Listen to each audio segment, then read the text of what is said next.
Well, hello, welcome to Open Life Church. My name's Jaden. I'm one of the pastors here at Open Life. I'm so excited that you're joining with us today online. Would you do me a huge favor, whether this is your first time engaging with Open Life or you engage on a regular basis, be sure, fill out a Connect card, let us know that you're watching so that we can connect with you this week.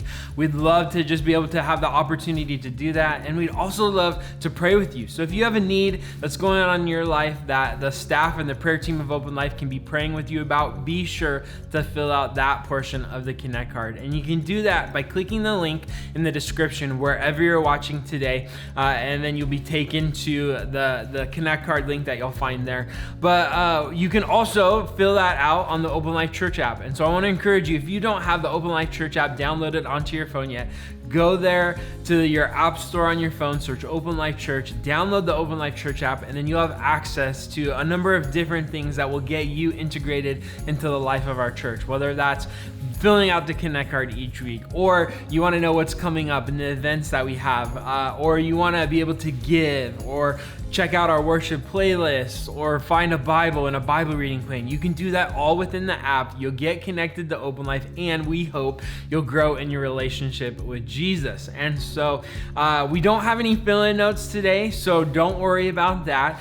We do have a special service though for you. Last Sunday in our in-person service, we got to hear from our team that went to Bangladesh earlier this year in January. They were going on a justice trip to help support the work of Speak Up for the Poor, and we got to hear all of the things that they experienced, the stories that they're excited to share. We recorded it for you, and so we want to share it to anyone who's a part of Open Life that missed that service, or anyone who, friends and family of those who are on the trip that are joining with us to hear about all that they experienced. So I want to welcome anyone who's watching today and just thank you for being with us for that. You're going to be so encouraged by the things that they have to share. And so one quick note, if you're looking for the next message in our series, Love One Another, maybe you're with us in person and heard the stories from the women that were on the trip, and now you're looking for the next message in the series, just go back on our app to last week's message from February 4th.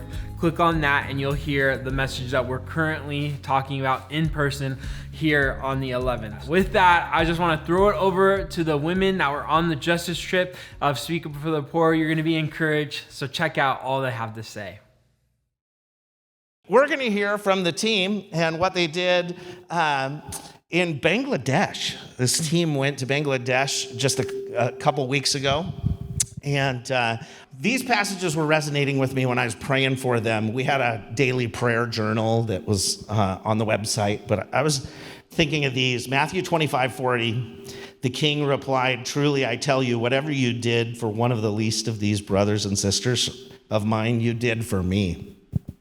I hope you felt that you were doing things unto Jesus on your trip. Can't wait to hear that. And then as well in Matthew 10:42, if anyone gives even a cup of cold water to one of these little ones, who's my disciple, truly I tell you, that person will certainly not lose their reward. I mean, you have a reward. And I could tell from your stories you've posted on social media that your reward is massive already, that you've sensed. But for those who don't know in the room, or unaware what Speak Up for the Poor does, what is Speak Up for the Poor?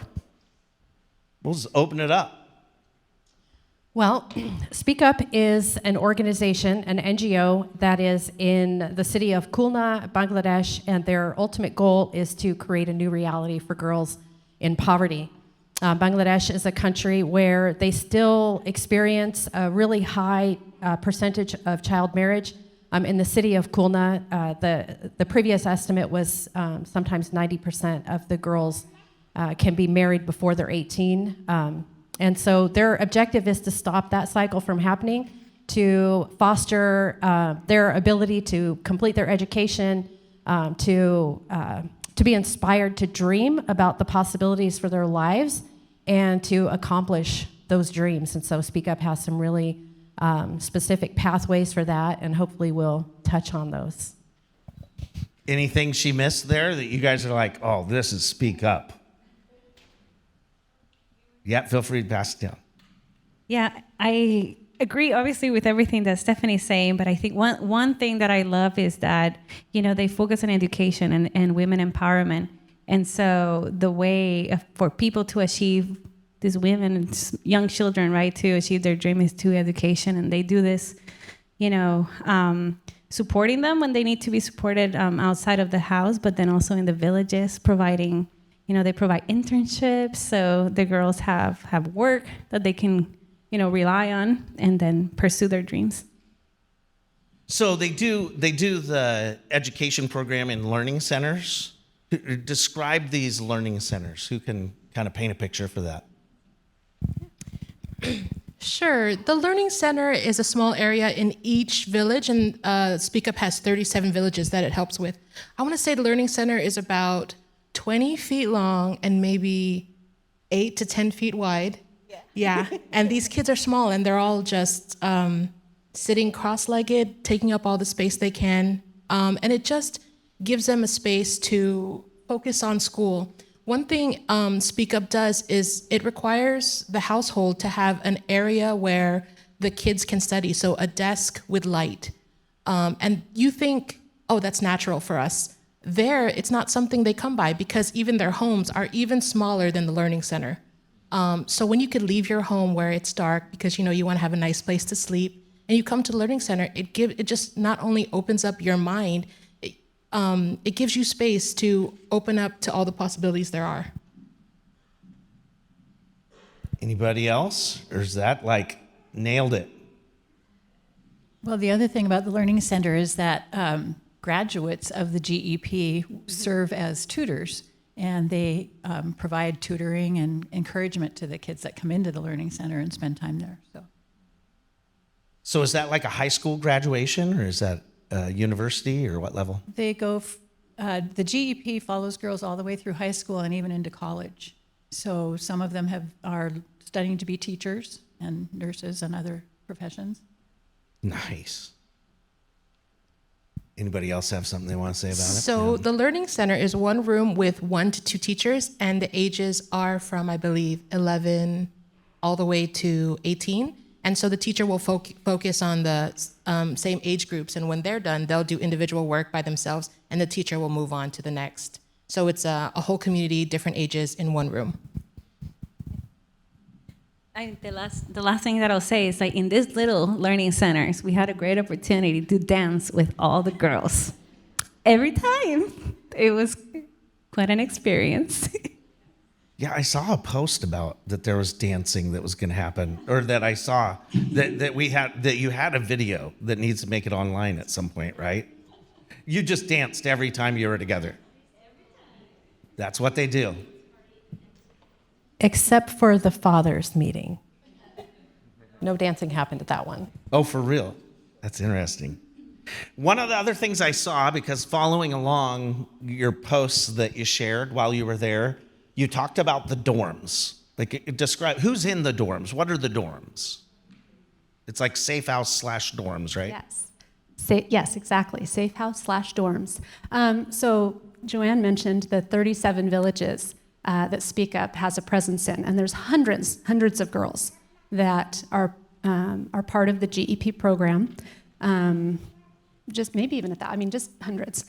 The dorms are for the most at risk. So, and they probably sleep about 200 maybe total. So hundreds of girls in the villages, part of the GEP, but in the dorm / safe house. It's kind of what it is. And it has security, 24-hour security, are the most at risk. And so before today, we were trying to get a real handle on, and this is where Troy, the director, said it is broad. What constitutes high risk? Because the reality is every single girl that's part of the GEP faces some level of risk of being married as a child, of poverty, abuse, all those things. So, but to put them in the dorm, he said it could be imminent pending child marriage. So if they get word that there's a good chance they're going to be married as a child very quickly, or there's pressure from the family because of these little tiny spaces where they live with every family member. As a girl becomes marriageable age, it can free up finances and space in the home. So marry her off free up room. And so as that kind of pressure is mounting or they're hearing about it, the other neat thing is they go to the villages about once a week and they check in with all the girls that are part of the GEP. So as they hear, ooh, this story is getting intense, she kind of rises as a at risk. And then abuse, violence in the home, extreme poverty, so families that are having trouble feeding their daughters or keeping them in school, and other extreme cases. So the dorms were incredible to be in. That's where we got to eat a lot of our meals, is with the girls. Their kitchen is right there outside. Fran was able to cook with them. So we would eat our meals in the dorms with them. We played games with them. The college girls also have a college dorm there. So, and they cook their own meals. They interact like a community. And one more thing I just wanted to say, they're called safe houses. And I really, the idea of a bunch of kids living in a dorm in high school sounds really, you get these icky pictures of that, like, ugh, like institution. And this felt like family. It was amazing. They take care of each other. They have these uncles that are security there, and they fill a really important role as well. They have dorm moms. It's truly a safe place for them. So. Study areas. They have study areas. It's incredible. Something that I wanted to mention was that I saw that was really inspiring was just the sisterhood and the bond that they had. I asked, like, do you guys not get into fights, with all these girls? But, I don't know. I just imagine being kind of moved from my house, even though I know it's going to be a better future for me. But I remember talking to a girl, and she said, yeah, she was crying all the way to the dorm, but then she saw the dorm, and that was the first time she even saw buildings and then to be and stairs, and she was running up and down the stairs. It was just such a, I don't know, it's just so amazing to think. And the sisterhood that they form is like, you miss your mom, so the girls would mix each other's food, and then like when you mix all the dishes with the rice, and then they mix each other's food because that's what their moms would do for them in their homes. One thing, Sue, since you have that mic in your hand, that I know is kind of special for you is to witness the nursing program. What's going on with that program there? That was kind of Well, cool. it is amazing. It's been quite a few years since I was in nursing school, but I felt like I was really stepping back in time, way back before even my time in nursing school. But the girls are amazing. They're so excited to be there and learning. The building itself is very old, and the supplies are meager. The lab, the skills lab, was just so basic. They didn't have a lot of the minimum stuff that we would normally use for training nurses, but they're dedicated to it. I don't know if we have any pictures of their uniforms. It's hard to imagine being able to work in what they have to wear, but they are just, several of the GEP girls we ran into there stepped into about 6 different classrooms, and there were GEP girls in each one of them, and it was really heartwarming to see that. The other thing that Troy says, he points out that not only are they providing this service to the girls as far as giving them a future, but they're also providing a service to their country because there's a huge shortage of nurses and professionals in Bangladesh. So as these girls go through the program and they graduate and they start working in the hospitals, they're just helping to perpetuate the future of nursing and the program. Then we also toured the hospital that was kind of affiliated with the nursing school, and it was kind of sad. We met wonderful nurses and doctors who are so dedicated. They're doing their best with what they have. But the hospital was like something I would imagine the hospitals here in the 40s and 50s, just bare, open wards, stark, clean, but just so basic. And we saw the ICU, we saw the neonatal ICU, and the doctors were there. The doctor in the neonatal ICU was just sad because they had to turn patients away because they don't have enough staff and enough equipment. So anyway, it was really eye-opening. Another piece was the health seminars, and I was especially moved by that because the woman leading the health seminar was a GEP graduate. She just finished nursing school, and she had been in the GEP since she was 13. And I think it just makes me think, where would she have been if it wasn't for the GEP? She would go to all of the villages. We were there for one, and she would teach the girls basic things like hand washing skills, how to handle menstruation, because they are a part of the country where they miss a little bit of school when they are on their time of the month. She would also teach them what to eat, that exercise is important, sleep is important, things that come very natural to us, but many people don't know about. And then she also led a seminar for the incoming sixth graders, because that's when they start the program. And it's about, I want to say 150 girls in that room. And she's teaching about everything. And you see these little girls like shying away at 6 years old. They haven't heard basic things that we know about. And I feel like that moves me, because all the issues that we have now health-wise could be fixed when you start at a young age. So I think GEP is so wonderful that they're doing that at a young age. The Girls Empowerment Program or Education. That's GEP. We keep saying that just in case that's not clear. That's awesome. Another program I saw that they have is the early childhood development. What the girls are involved in that? Like, how does that work? What is that? Yeah, go for it. Yes. I think Charlene mentioned how girls would have internships and stuff. And so I love how the GEP doesn't only see girls through high school and college. They want to make sure that they're kind of set for life. And so the ECD is a twofold vision. One is to provide jobs for the girls that are still waiting. And then another side to that is also to help kids who are in villages kind of far removed. So it's kind of harder for them to get into the school. So they don't go as often or ever. So they serve kids kind of like through 2nd to 3rd grade. And right now there's 8 ECDs and in 8 villages. And it takes place in the learning centers that we talked about.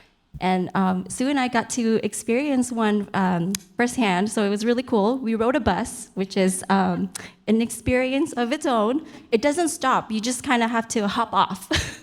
So that was cool. But so we went to the learning center where the ECD was happening, and then we see all these little kids, and they were in a circle. They each had their chalkboard, and we taught them like ABC songs, but they were good. Like they knew how to write ABCs, and and one girl sang "Twinkle Twinkle Little Star," which was really special. And I just love, because not only is the girl who's teaching she's making an impact on future generations. In fact, some of the GEP girls now were in the ECD program years ago, and so it may seem like a simple program, but I think it's going to be a bigger impact on the girls and their villages. That's awesome. Well, I want to leave enough time for you guys to share like one of the most impactful stories for you, or a moment that happened. Just how was your faith challenged? I know this wasn't a trip where you went hoping to share Jesus with people, but what did Jesus do in you?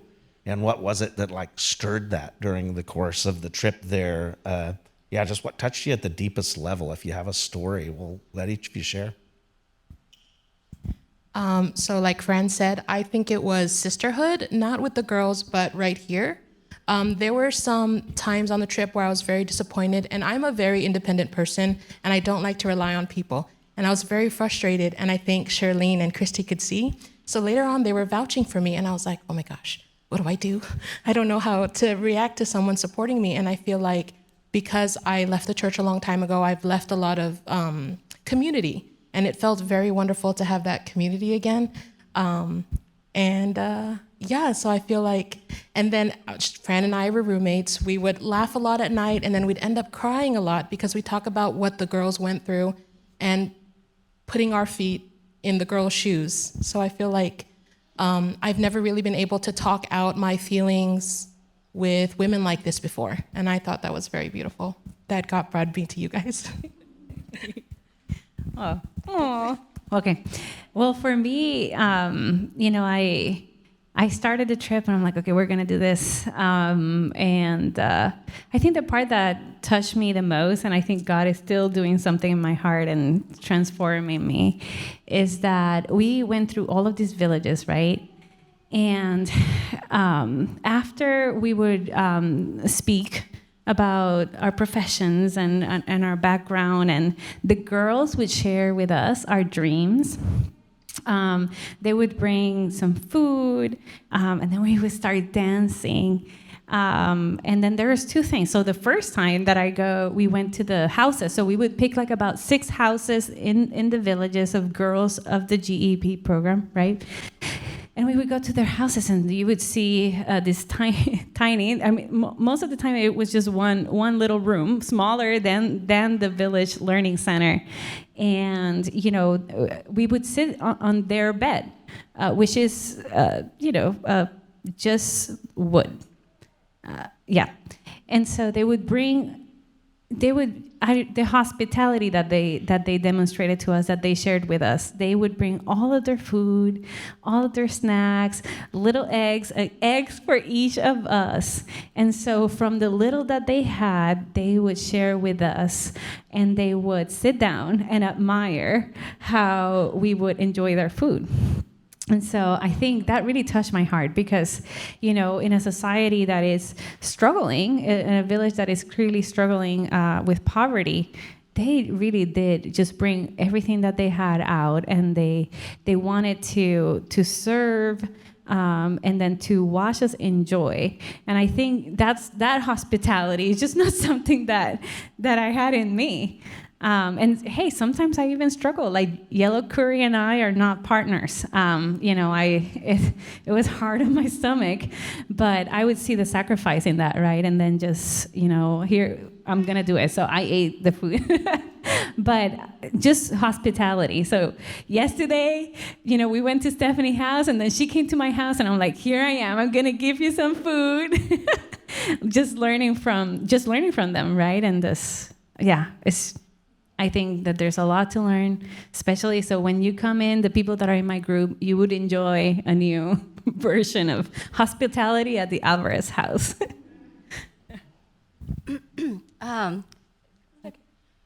As for me, so I was either crying or laughing on the trip. That's 2 forms of Fran on this trip. It was one or the other.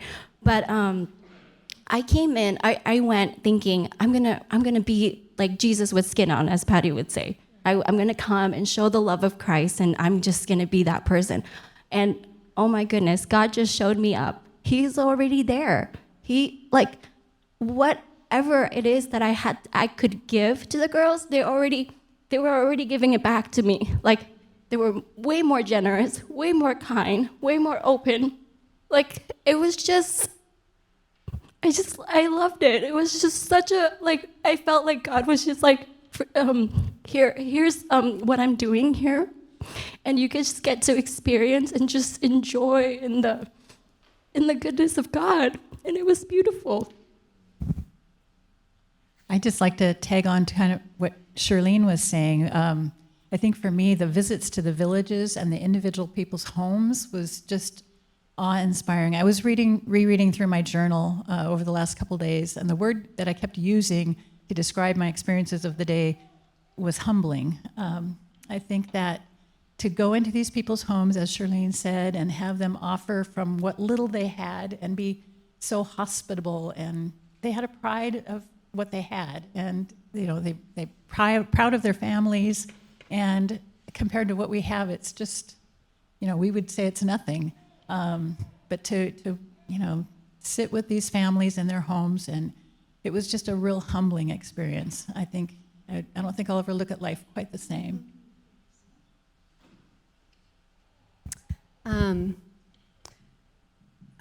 This was a hard one to answer because there were so many memorable moments and so many times when I just felt God, nudging me to notice or to remember.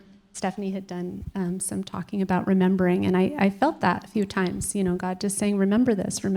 And one of those moments, I think, was when we were part of the meeting. It was with a bunch of sixth grade girls who were just joining this GEP for the very first time, so very young. And some of them got to lead the meeting. They had microphones in hand. And I had this moment afterwards where I got to sit with a couple of the sixth grade girls that were leading that meeting. And we spent about 20 minutes together eating a meal together. And we were kind of trying to talk a little bit.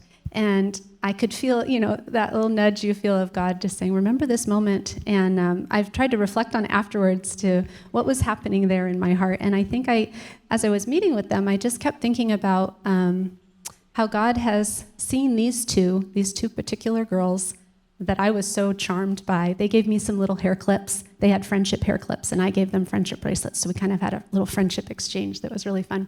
And I thought, I'm just meeting them, and I'll go into their life, out of their life. But I felt God nudging me that I've created these girls. They are created in my image. I've seen them from the beginning. You're getting to see this moment in their life where they're joining this GEP. Their future has changed. But I'll be with them, for the rest of their life. I have a plan. I have work I'm doing here. And just the honor of getting to pop into that little moment in someone's life where he's already working, kind of like what Fran was saying, is humbling, and it's just good to bring back as well, that reminder that there's no pressure to do it. God's doing it, but it is tremendous opportunity and honor to join him in some of these really incredible moments, especially in these young girls' lives. I think for me, I'm very practical, and I like to look at, I was really excited to see Speak Up and the work that they do and come back with a better understanding of their impact. I enjoyed seeing the structure of the organization and how multi-layered it was. I think my favorite piece of that was knowing that the girls, even at the village level, are invited into leadership as they get to decide about projects for their village and how to, do the next improvement project or community outreach, even in their own small context, and the shaping of future leaders, not just educating, but truly empowering the girls. But if I'm honest, my very favorite moments, I was up between 5 and 6 a.m. every day, like it or not, it just happened. And so I had invited each member of the team to share the update for the day prior. And so they were usually up later, typing those up while I was fast asleep. So first thing I would read in the morning was their update from the previous day. And those were my favorite moments. Being in the role that I was in puts me in a little bit of a different sort of kind of higher level, kind of watching things unfold, and really hoping and praying that each one of them had the right encounter with God on the trip and with one another. And so to see and hear their heart reflecting the previous day was really what was most meaningful and touching to me. So I'm just really glad to have been able to be a part of this journey with each one of them. It was awesome. That's cool. Very powerful. Well, what is our next step? I know this month we're supporting Speak Up. We'll be sharing every week about the fact that we're setting aside 10%. So basically, this month's 10% of giving will support the now 6 girls that we sponsor there. But what is our next action as a church as far as Speak Up? How can we partner?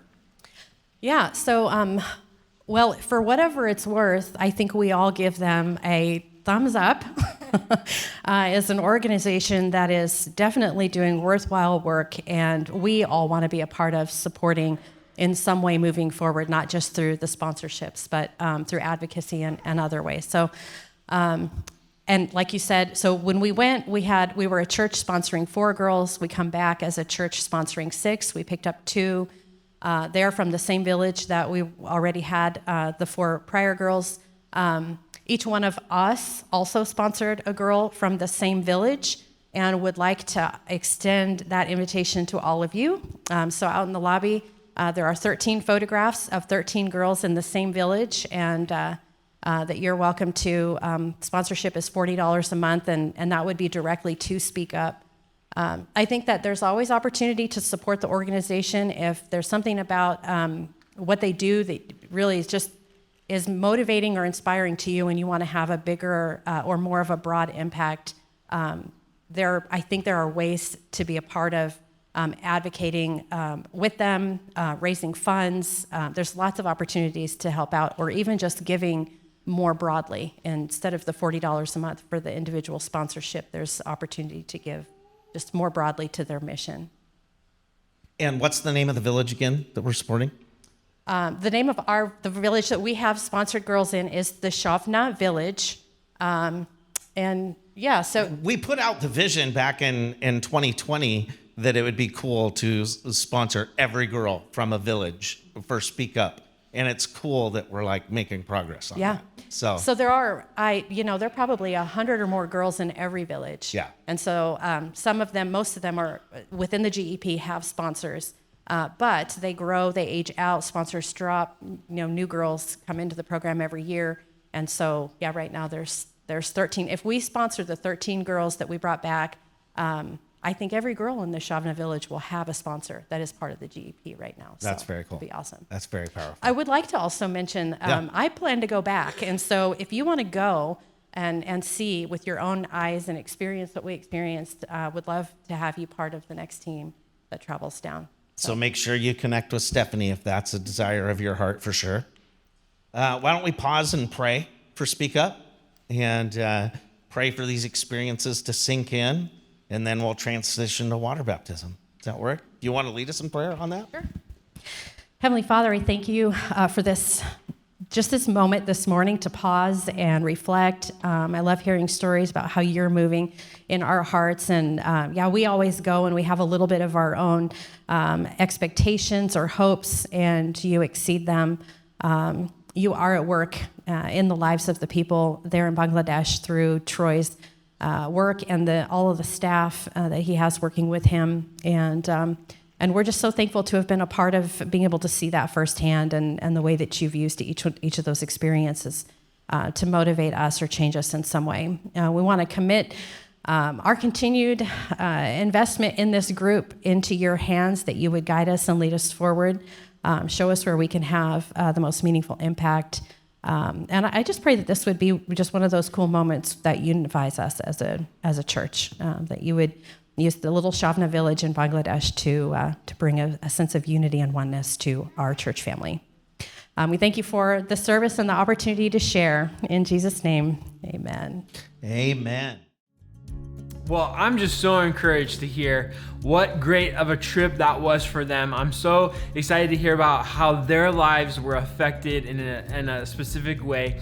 And I'm excited to hear, not just from this message that we heard, but also from the stories that they're going to share throughout the year about Speak Up as we continue our partnership with Speak Up as a church, and as we sponsor those girls, 6 girls in the village that we help support. And so this is the time in our service where we usually talk about giving and generosity, and so much of what was shared is already about that. So I just want to point your direction towards 2 things. If you give to Open Life on a regular basis, then 10% of your gift for the month of February, all of those are going towards Speak Up. So that's going to help us in our support of the 6 girls now that we support in Bangladesh.